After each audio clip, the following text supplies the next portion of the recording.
Salut YouTube, je vous fais cette vidéo pour les gens comme moi qui souhaitent créer une vie de rêve mais dans laquelle, dans cette création, il y a un domaine où ils sont bloqués. Ils n'y arrivent pas, ça coince.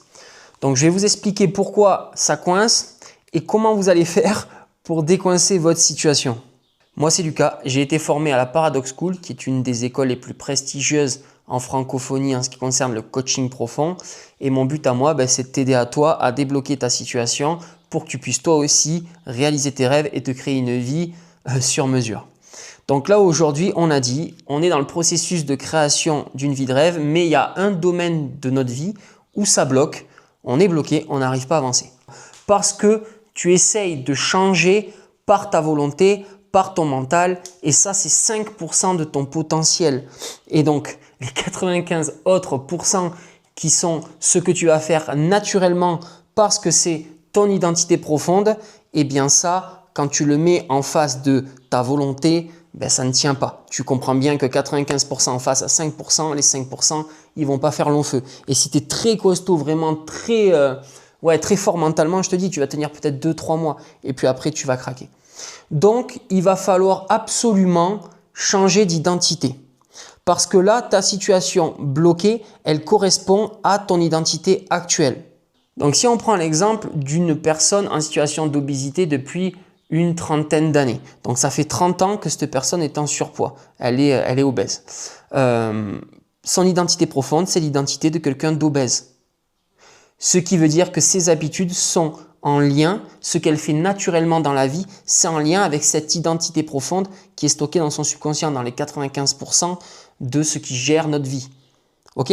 Autrement dit, pour elle, être sédentaire, ne pas faire du sport, ne pas être une personne active, c'est naturel. C'est naturel pour elle de ne rien faire. Là, je vais schématiser et caricaturer.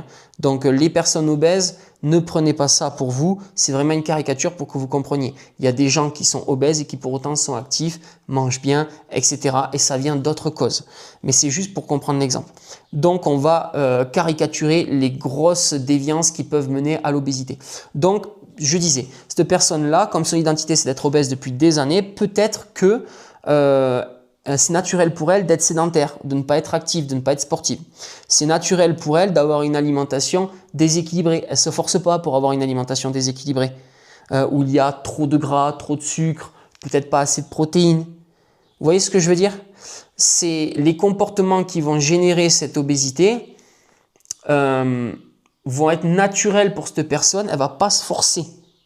Par contre, si elle veut changer ses comportements, comme ce n'est pas son identité, elle, son subconscient, il croit profondément que c'est une personne obèse, de se mettre à manger équilibré, de se mettre à être active dans sa journée, voire de devenir une personne sportive qui cale des entraînements sportifs plusieurs fois dans la semaine, de favoriser un gros apport de protéines sur chaque repas, de beaucoup boire, de beaucoup s'hydrater, de introduire des légumes, des fibres à tous les repas. Tout ça, elle va le faire avec la volonté. C'est pas naturel pour elle. Donc, important de comprendre que la situation actuelle bloquée renvoie à ton identité actuelle. Et si tu veux essayer de changer tes habitudes actuelles qui correspondent à ton identité par la volonté, par le mental, tu vas opposer 5% à 95%. Le 95%, c'est donc ce que tu fais naturellement. Le 5%, c'est ton mental, c'est ta volonté. Donc la seule façon que tu vas avoir de changer, de débloquer ta situation, ça va être d'adopter une nouvelle identité. L'identité qui correspond à ta version débloquée de ta situation. Donc là, si on reprend notre exemple de la personne en obésité, il faut qu'elle adopte l'identité d'une personne qui est au poids de forme. Ok ? J'ai pas dit d'une personne maigre, j'ai dit d'une personne qui est au poids de forme. Et alors là, pour le coup, quelles sont les habitudes de vie d'une personne au poids de forme? Elle prend soin d'elle. Donc, elle mange bien, une alimentation saine, équilibrée. Elle est active, voire sportive. Elle s'autorise de sortir de temps en temps, mais ce n'est pas tous les soirs de la semaine ou les 3/4 du temps. Quand elle fait des écarts, elle ne se dit pas de toute façon foutu pour foutu, je déglingue les placards. Non, elle se remet dans les clous dès le repas d'après ou dès le lendemain. Parce qu'elle se dit bien de toute façon, moi je suis une personne saine, Donc 95% du temps, je mange sainement. Donc ce n'est pas le petit écart que j'ai fait hier sur le repas entre les voisins qui vont faire que je vais être en mauvaise santé. Alors qu'encore une fois, une personne obèse qui essaye de maigrir, avec de l'identité obèse, elle va se dire « Merde, le moindre écart que j'ai fait, wow, c'est une catastrophe ». L'autre, elle s'en fout, la personne qui a son poids de forme, parce qu'elle sait que son mode de vie est sain. Ce n'est pas un repas noyé au milieu de milliers de repas sains qui vont faire quelque chose. Vous voyez la différence? Et donc là, la question à 1 million d'euros, comment on fait pour changer d'identité? Comment on fait pour que l'alimentation équilibrée, l'activité physique, voire l'activité sportive, etc., prendre soin de son corps, ça devienne naturel pour nous et on n'ait plus besoin de le faire avec la volonté. Eh bien, l'apprentissage demande de la répétition. On n'a pas le choix. L'apprentissage demande de la répétition.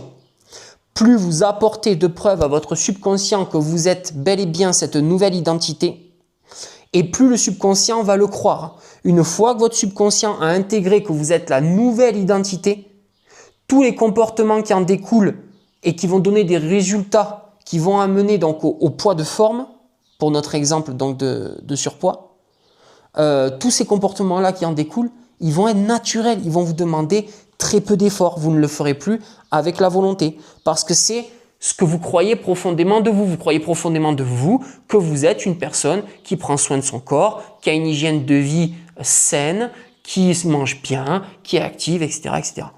Donc, la répétition. Et maintenant, la deuxième question à 1 million, mais on répète quoi? On répète quoi pour intégrer cette nouvelle identité? Alors déjà, la première chose, il va falloir définir quelle est cette nouvelle identité. Il va falloir qu'on sache vers quoi on s'engage. Ok? Donc déjà, une identité, on va essayer de la découper en 6 piliers. Donc, on va avoir les valeurs de la personne qu'on veut essayer de devenir. Les valeurs, c'est en gros le filtre par quoi va passer toutes les décisions qu'il va prendre. Quelles sont ses valeurs? Ces valeurs, c'est les principes qui vont guider ses décisions. Ok. Ensuite, on va avoir ses habitudes qui donc sont cohérentes avec qui elle est. Donc, les habitudes de cette personne au quotidien. Ensuite, on va avoir les croyances. Quelles sont les croyances que cette personne a sur elle-même, sur le monde, sur les personnes? Qu'est-ce qu'elle croit possible que toi aujourd'hui tu ne crois pas encore possible? Donc les croyances. Ensuite, on va avoir les standards. Quels sont ces standards? Autrement dit, qu'est-ce que j'accepte aujourd'hui que je n'acceptais pas qu'est-ce que je n'accepte pas aujourd'hui que j'acceptais hier? Qu'est-ce que je n'accepte plus aujourd'hui que j'acceptais hier? Où est-ce que je faisais des compromis que ma version de moi qui a son poids de forme ne fait plus aucun compromis? Vous voyez ce que je veux dire? Quels sont ses standards? Ensuite, on va regarder quel est son environnement. Quelles sont les personnes qui l'entourent et qui l'inspirent? Quel est le contenu qu'elle absorbe et qui l'inspire? Quel lieu elle fréquente et qui l'inspire, encore une fois? Quel est l'environnement? Qu'est-ce qui la nourrit? Et le dernier point d'une nouvelle identité, c'est la narration interne. Comment cette personne, elle se parle à l'intérieur d'elle-même? Comment elle se parle envers elle? Ok? Hyper important. Les mots qu'elle utilise pour se définir. Donc, vous avez votre version actuelle. Nous, on veut aller vers la version qui a déjà débloqué votre situation. Et donc là, on va se demander, ok, cette personne-là, quelles sont ses valeurs? Quelles sont ses croyances? Quelles sont ses habitudes au quotidien? Quels sont ses standards? Quel est son environnement? Et quelle est sa narration interne? Ok. Une fois qu'on aura défini tous ces points-là de la version qu'on veut devenir, on va pouvoir après passer à l'étape répétition pour apprendre. Mais avant de répéter, il faut savoir ce qu'on répète. Donc là, déjà, il va falloir définir tout ça. Donc si je prends par exemple,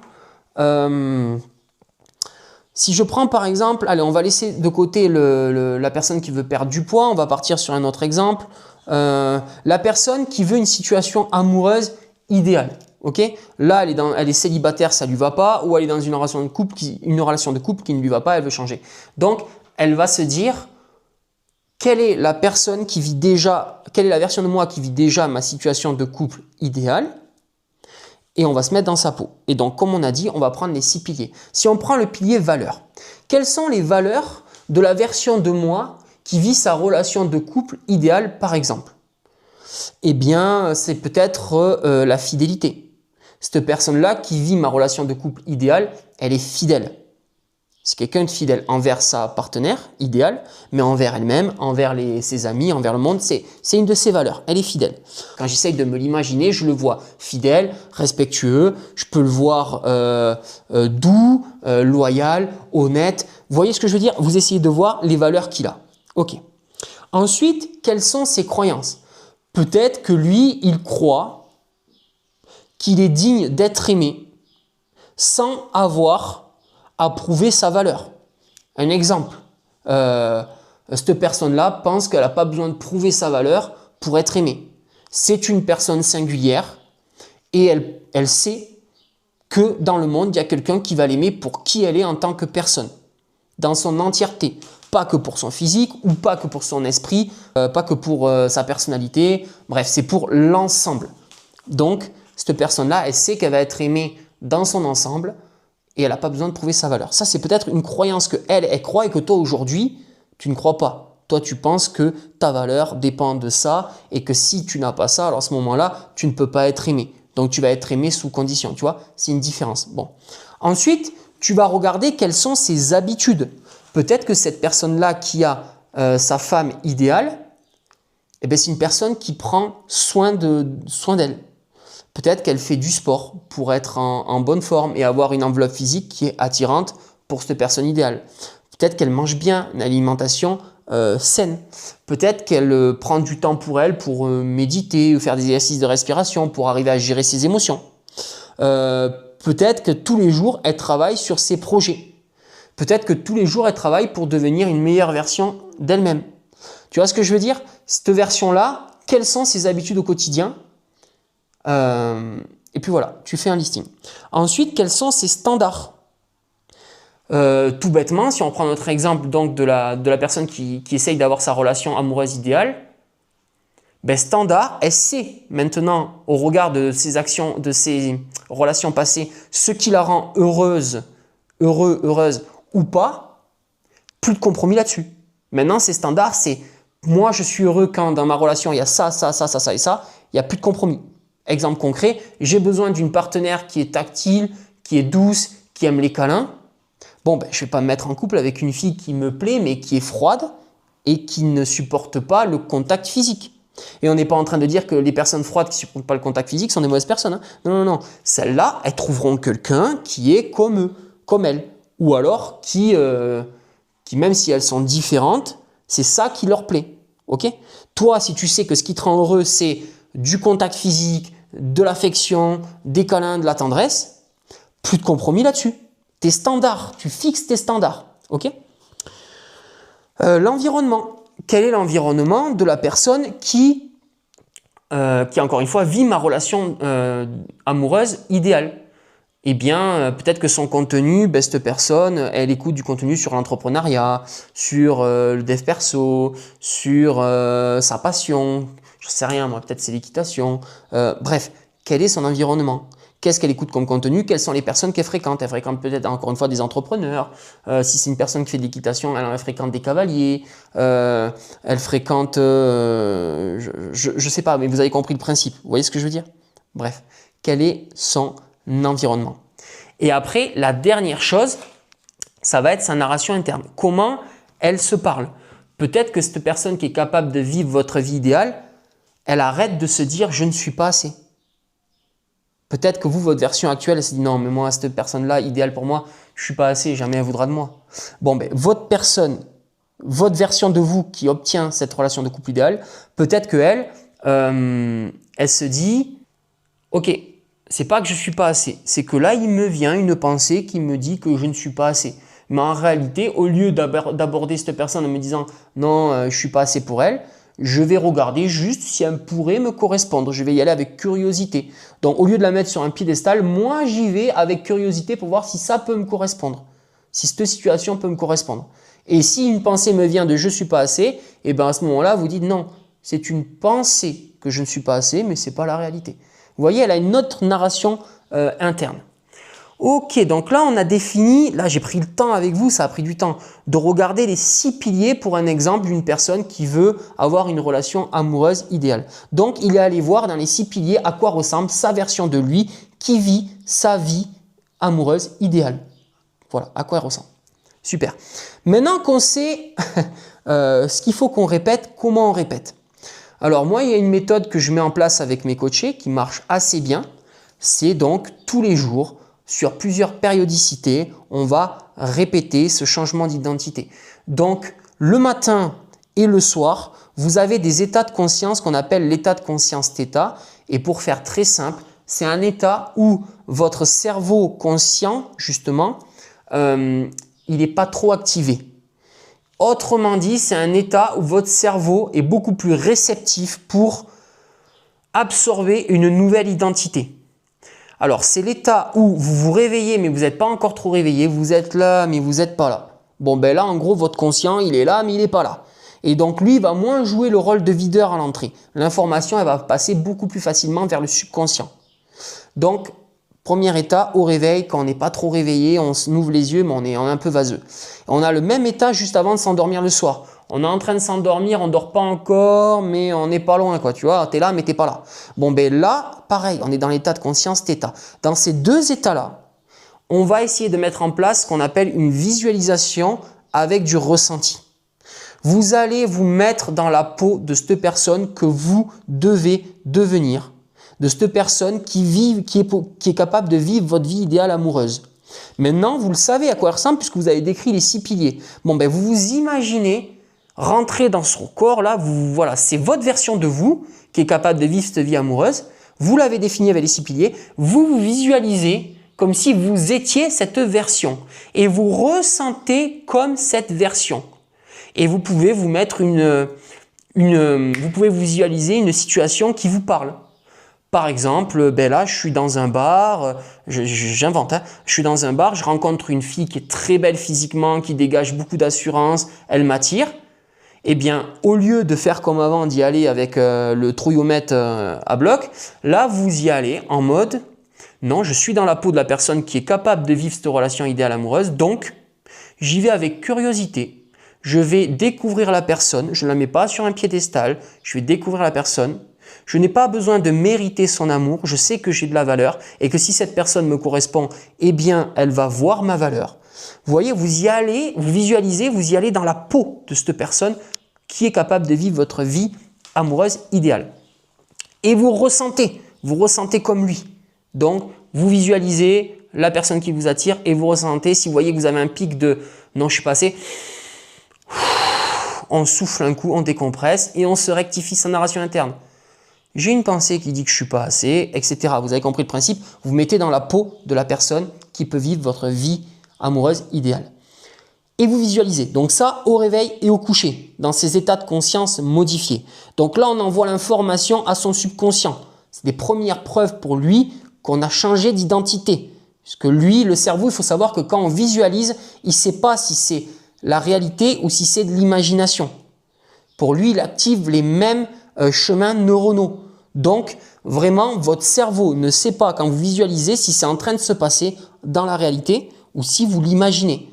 Donc là, vous envoyez déjà une première preuve que vous êtes bel et bien cette nouvelle identité. Ok.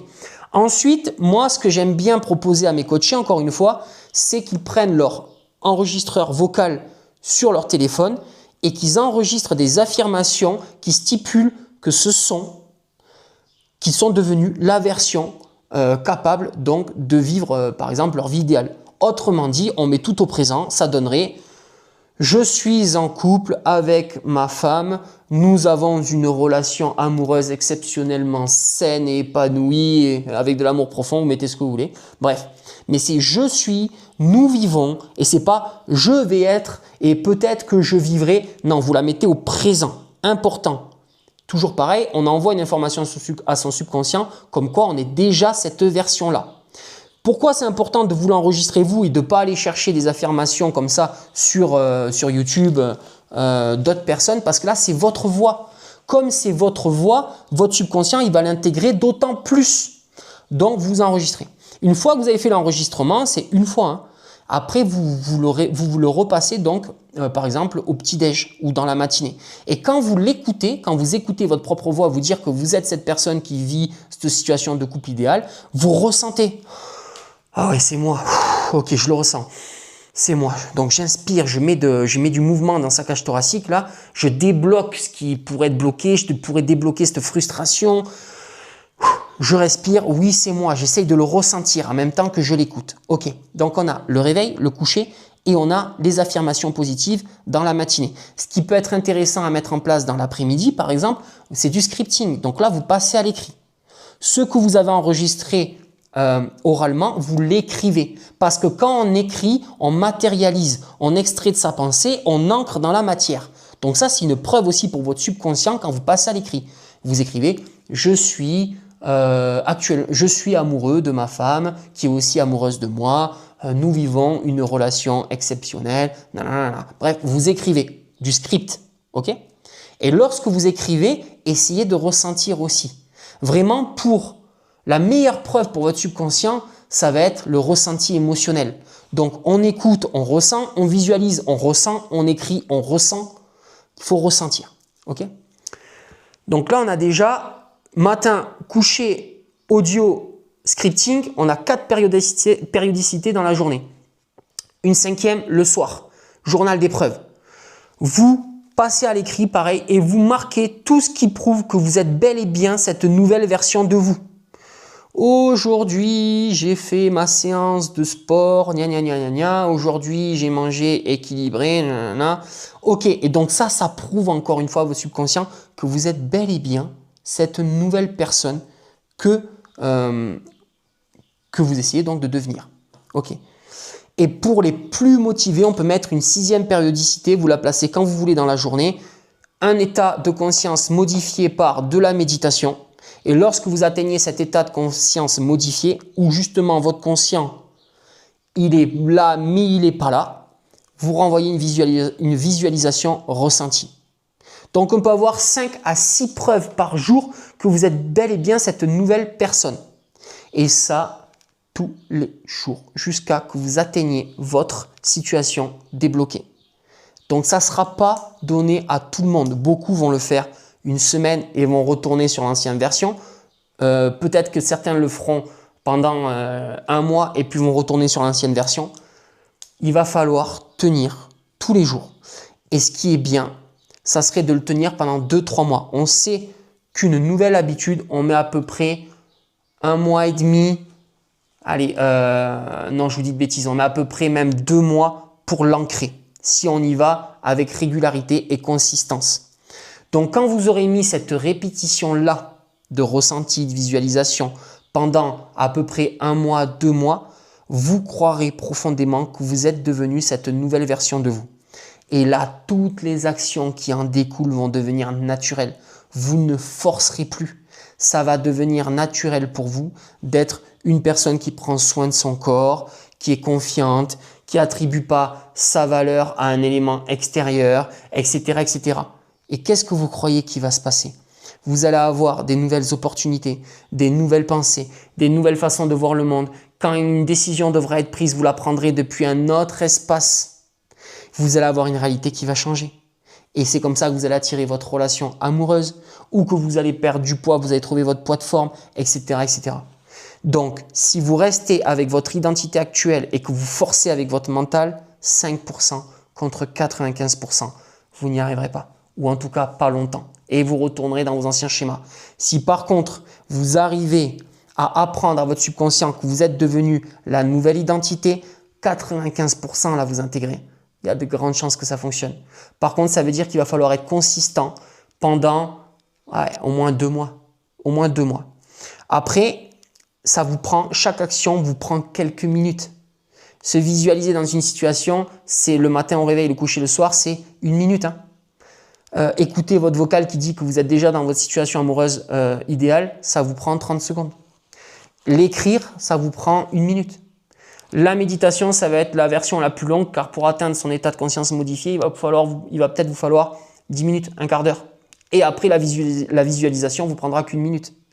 Le journal d'épreuve, ça vous prend 2-3 minutes d'écrire ce qui prouve que vous êtes bel et bien cette personne dans la journée. Donc, c'est vraiment des actions très courtes qui génèrent très peu de résistance, mais qu'il va falloir mettre régulièrement. On prouve à son subconscient. Voilà, c'est tout pour moi. Sachez que je peux vous accompagner là-dedans. Donc, vous avez mon mail en dessous si vous souhaitez que je vous accompagne dans ce processus de transformation de vie. Et sinon, je vous invite à aller voir la chaîne. Il y a plein de vidéos qui traitent sur le sujet. Et vous pouvez vous abonner, liker, booster, etc. C'est une chaîne qui a à peine 2 mois. Donc, si vous pouvez lui filer un coup de main, ça serait cool. Allez, ciao, c'était Lucas. Bonne journée à vous.